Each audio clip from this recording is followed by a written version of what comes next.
from Times Now News. Who is Anastasia J. Casey?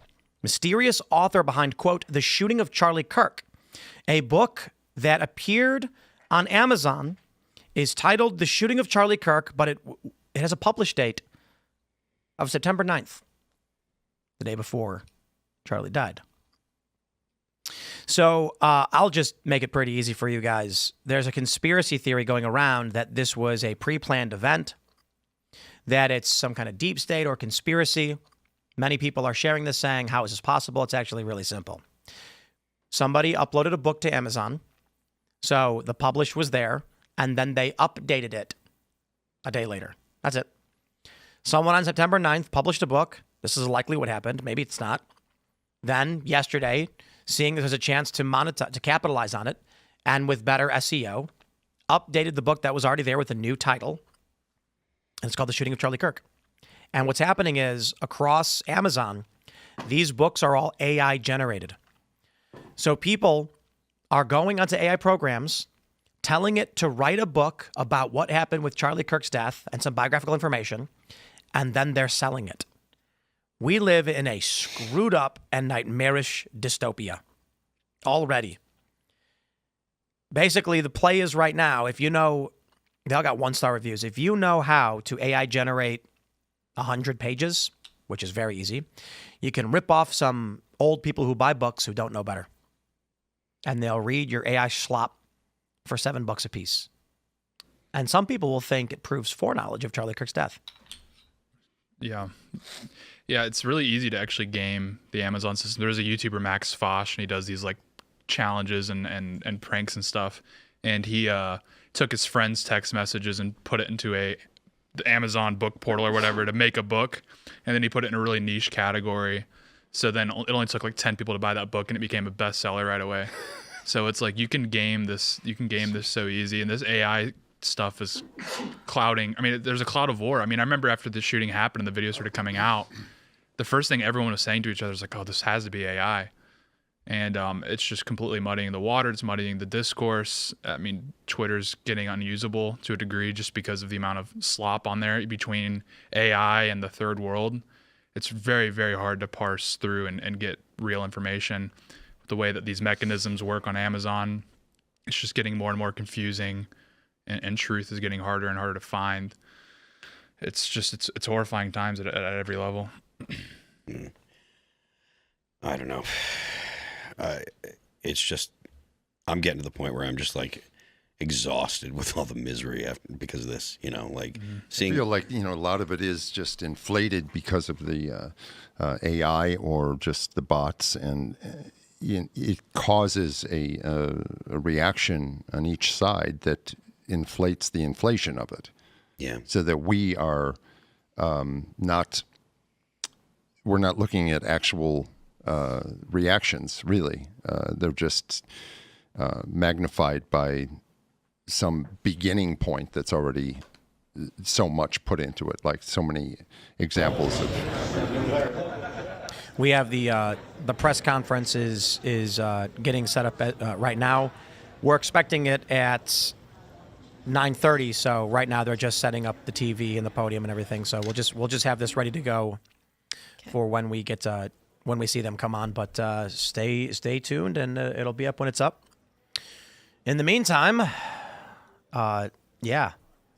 I was just going to respond to what you said, and I'm not saying that this is you, but many people are under a misapprehension that if you just put your phone away and live in the real world and touch grass, etc., that you will be shielded from these sentiments. And this incident, more than almost anything, has proven that wrong. Because people are seeing their friends, family, colleagues, acquaintances, strangers just out in the world, in public, reacting to this news with glee. And they're realizing they didn't know these people as well as they thought they did. And it's not online discourse. It's not just online discourse where people feel safe behind a profile picture. This is face-to-face. I feel like the prevalence of it, the amount of it is causing a surge in the reality of the way people are responding to it. They're responding to what they think is happening, which is inflated by what happens online in our society now.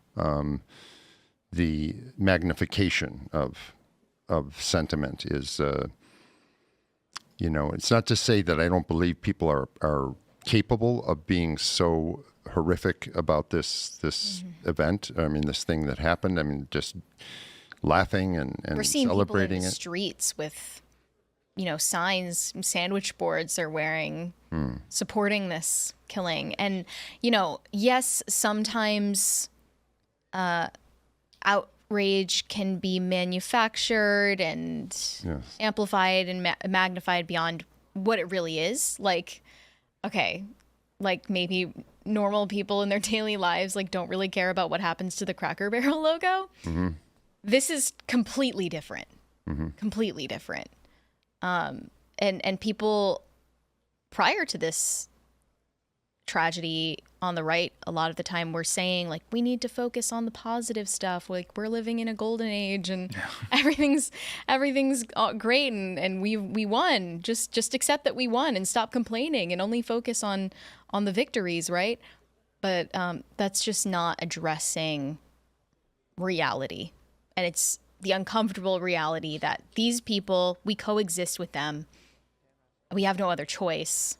And they don't want to coexist with us. Then we put them in jail. Yes. If you're of the opinion that you're not able to coexist with the people that you share a country with, and you think that it's acceptable to do whatever because you'll make yourself the victim, you'll accuse them of all kinds of things, and you'll say, I'm a victim, they don't believe I exist, they don't acknowledge my existence, whatever kind of garbage emotional manipulation the left wants to use or the leftist wants to use. If you're saying, I can't exist with those people and so I'm going to act out violently, then we put you in jail. That's it. And again, I'm tired of. They're not crazy. I don't care what they are. They're not. They're prisoners in my world. We need to be clear about that. They're not just lunatics, maniacs, crazy people. They're The man wrong. who killed Irina Zarutska was not crazy. He wasn't merely crazy, at the very least, is what I'll say. That's not the reason that happened. And it's funny because, people point to similar situations, similar crimes, just cold-blooded murder of a stranger. And you see every single time they choose the weak. Yes. They're at least sentient enough to know who is defenseless and who is weak and who is an easy target.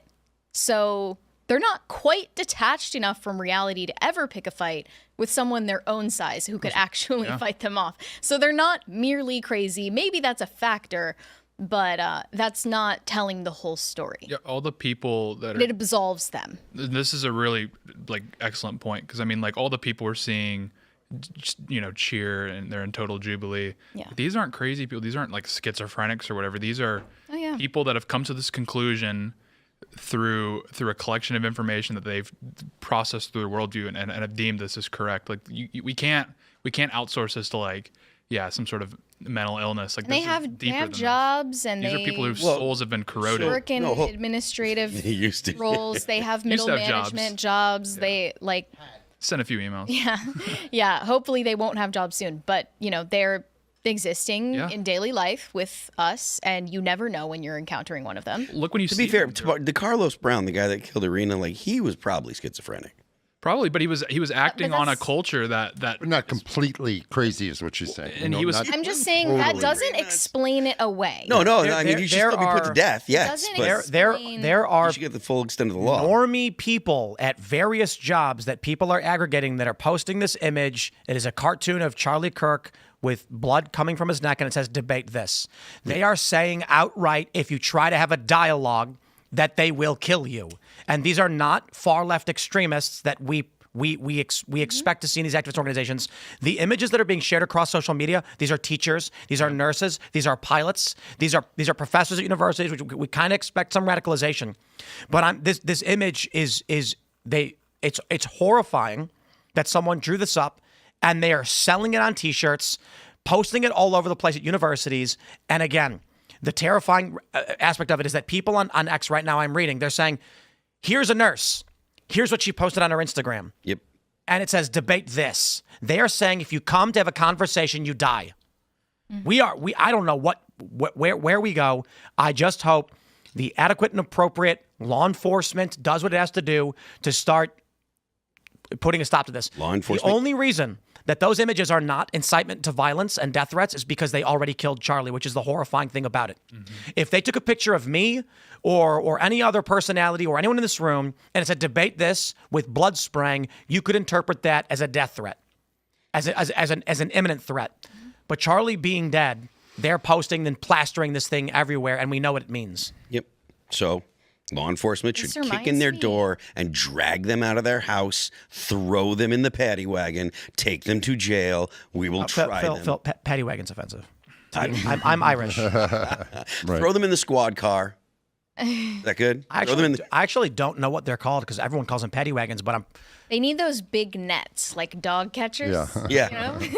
Just It's getting toss them in the car, little- bring them to jail, and Police they can, van. A shepherd's crook to like bring it on their around. No, by no, their no, no, neck. no, no. I want doors kicked in, flashbang, entry team, scare the hell out of them. It's I getting want. really hard not to Fed post in real life right now. No, this isn't Fed posting. I want the government to do this. This No, is I'm, not. I'm saying this. You're giving The feds you're should giving be the the ones Fed sensible posting. center right take of how we should be reacting to this right now. Yo, police van is the appropriate term because a paddy was a derogatory slur for Irish people. That's what I How thought. dare you, Phil? The I'm Irish Irish, are fine. Phil. They don't mind. The Irish have got a great sense of humor. I had heard that somewhere, but I never actually fact checked it. But ChatGPT says it's true, so therefore it is, I guess. Same with hooligan. Hooligan was also a was it? Irish slur. Yeah. Oh. What, really? Well, it sounds like, Madigan or some like Irish name, Houlihan. right? Yeah. Houlihan. I was just about to say this Oh, yeah. reminds me of From Houlihan. Yeah. It was a 19th century London slur for the Irish originating from the surname Houlihan. Yeah. Can you leave at the table a bunch of hooligans Hooligan. right now? I have disgusting Irish hooligans. ancestry as well. Man, people did not like the Irish. But last summer, there Handicap. was this Handicap. intra-right debate going on about the woman that Libs of TikTok, I believe, posted about who worked at Home Depot, who was posting on Facebook about the assassination attempt against Trump. And I think she said something to the effect of, I wish that it was successful.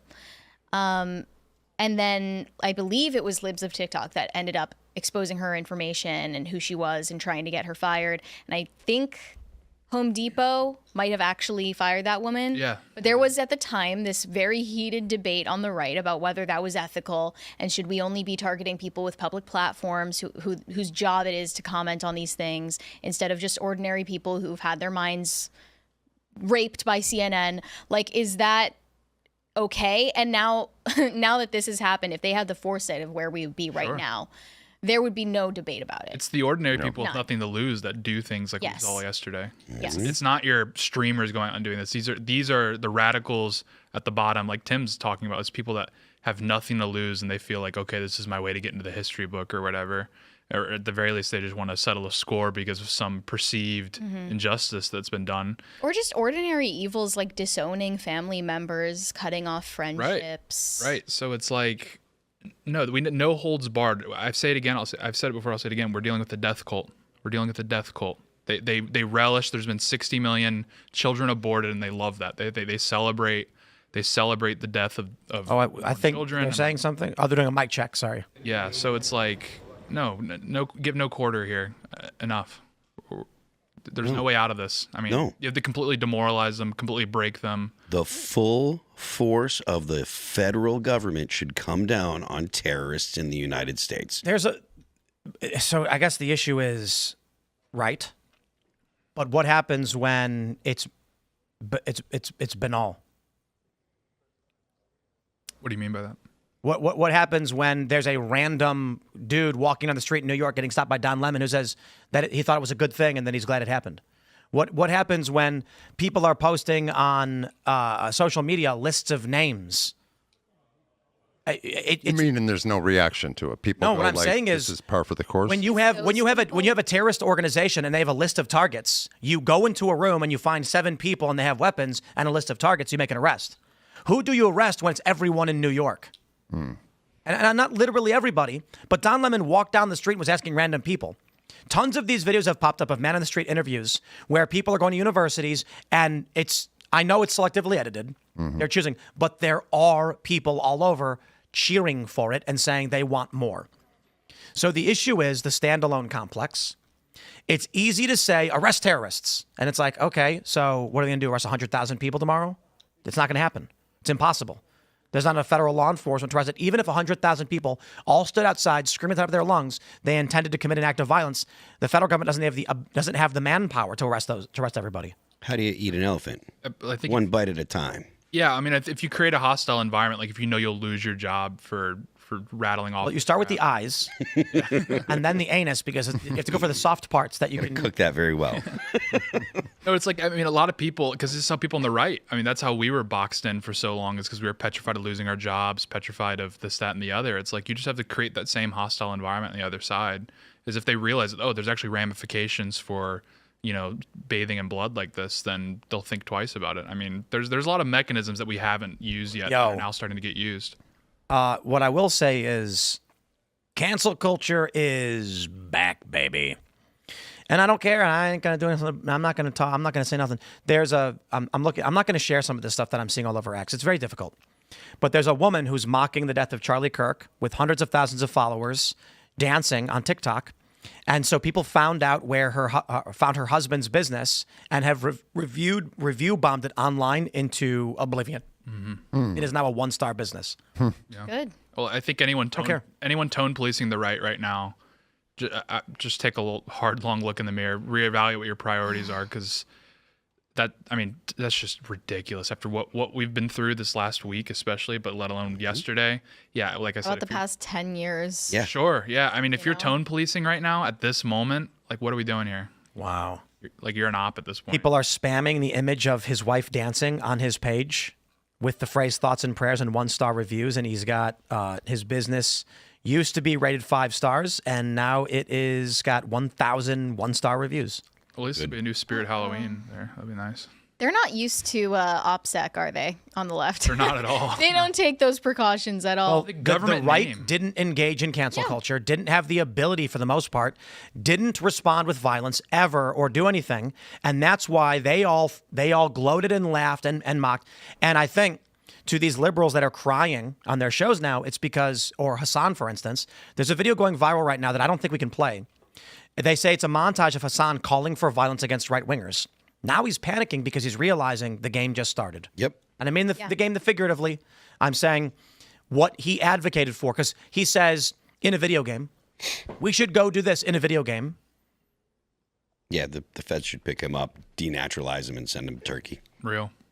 Yeah, I saw the IRL. Yeah, absolutely. In real life, not in a game. Pick him up, strip him of his citizenship because he is an anchor baby. Send him to Turkey. Oh, and seize assets. Well, he was born here though, right? He was And born in sees his Jersey, but assets. grew up in Istanbul, so it's like, yeah, he's familiar with the area. He'll love it. It's like a homecoming. Anchor baby. Be a great He's time. not a real American. Get him out of here. Yeah. It's kind of ironic that Charlie's organization is what he's begun here in our country. The turning point is like the tipping point of many things in our society now. I mean, do it feels wonder, like that. Like, what is the future of Turning Point as an organization?